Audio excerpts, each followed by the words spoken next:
बिस्मिल्लाहिर्रहमानिर्रहीम। अस्सलाम वालेकुम। फूड रेसिपी चैनल में खुश आमदीद। आज हम बनाने लगे हैं चिकन कबाब। तो ये बहुत ही स्पाइसी और मज़ेदार चिकन कबाब बनेंगे। सबसे पहले हमने 3 पाव गोश्त लेना है। इसको हमने बॉयल कर लिया है। 3 अदद हमने हरी मिर्च ली है। 2 अदद हमने सुर्ख मिर्च ली है। 2 अदद हमने टमाटर लिए हैं। थोड़ा सा हमने हरा धनिया लिया है।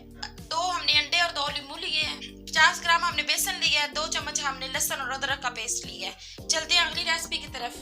बिस्मिल्लाहिर्रहमानिर्रहीम। बहुत ही मज़े के बनेंगे हमारे चिकन कबाब। ये देखें, इस तरह हमने हड्डी अलग कर ली है। इनको हमने कीमा बना ली है। इस तरह हड्डियों से अलग हमने इसे कर लिया है।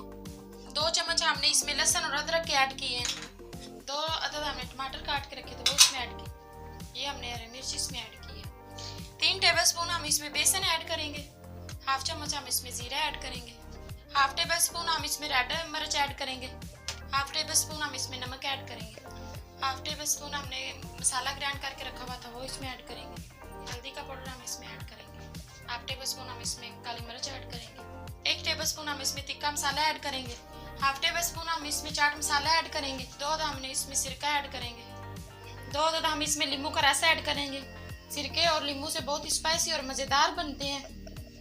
थोड़ा सा हरा धनिया इसमें ऐड करेंगे। कम वक्त में बनाने वाली रेसिपी है, माशाल्लाह से बहुत ही अच्छे और मज़ेदार बनेंगे। अब हम इसे मिक्स करते हैं। इसे अच्छी तरह मिक्स करना है।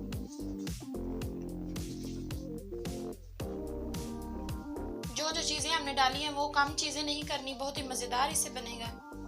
माशाल्लाह से बहुत ही अच्छा मसाला हमारा तैयार हो चुका है। अब हम इसकी टिक्कियाँ बनाते हैं। जो हमने पेस्ट बनाया था चिकन का, वो अब हम इसमें डालेंगे। अगर आप डिज़ाइनिंग वाली बनाना चाहते हैं तो बना सकते हैं। अगर आप सादी बनाना चाहते हैं तो वो भी बना सकते हैं। इसी तरीके से हमने सारी टिक्कियाँ बना लेनी है। ये देखिए कितनी प्यारी इसकी शेप आई है। माशाल्लाह से बहुत ही अलग अलग डिज़ाइन की हमारी टिक्कियाँ तैयार हो चुकी हैं। आप भी घर में बना सकते हैं। माशाल्लाह से ये देखिए कितनी प्यारी लग रही हैं। तो चलिए फ्राई करते हैं इन्हें हम। ये हमने फ्राई पैन लिया और इसमें डालते हैं देसी घी। 2 अदद हमने अंडे लिए हैं। इनको हमने अच्छी तरह मिक्स करना है। इस तरीके से हमने इन्हें डीप करना है टिक्कियों को। हमारी एक जैसी रहे, टूटे ना। इस तरह थोड़ी थोड़ी देर इसे दबाना है। इस तरह इसे आहिस्ता आहिस्ता दबाना है ताकि अंदर से भी ये पक जाए। इस तरह हल्का हल्का इसे दबाना है। इसे फ्राई हो चुकी है। अब हम इसे निकालते हैं। हमारे चिकन कबाब तैयार हो चुके हैं। बहुत ही मज़ेदार और अच्छे बने। आप भी घर में ज़रूर ट्राई करें। बहुत ही आसान इसकी रेसिपी है। मेरे YouTube चैनल को सब्सक्राइब करें और बेल आइकन के बटन को दबाएं ताकि आने वाली हर नई वीडियो आप तक पहुंच सके। अल्लाह हाफिज़।